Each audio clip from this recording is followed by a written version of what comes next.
केही केही एहाकु प्राचीन आध्यात्मिकर स्वर बोली विश्वास करुथुवा बेले अन्य माने एहा केवल पत्थरर खाल देई पवन शब्द बोली कहउछन्ती।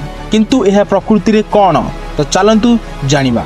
स्थानीय किंवदंती अनुसायी एही भूमि रे एक प्राचीन जनजाति बास करुथिले जहाँकि रहस्यमय रीतिनीति करिथिले। केही केही कहउछन्ती जे सेमानंकर जप और प्रार्थना पत्थर रे पशि जाइथिला एवं निर्दिष्ट राति रे सेमानंकर स्वर ध्वनि शुभा जाइथाए। किंतु जदि देखिया वैज्ञानिक अनुसार एही विषय रे वैज्ञानिक मानकर भिन्न भिन्न पदक्षेप रहिछि। केतेक वैज्ञानिक कहिसंती जे पत्थर रे प्राकृतिक भाव रे सृष्टि होइथिबा फांका एवं खाल देई पवन बहिथाए सेठार फुसफुस भली शब्द सृष्टि होइथाए। अनेक यात्री निजे एही घटना को अनुभव करिवा पई कुकुरी पाथ परिदर्शन करिथांती। केतेक दाबी करिसंती जे फुसफुस शब्द सुनिछंती किंतु अन्य माने किछि असाधारण अनुभव करिसंती।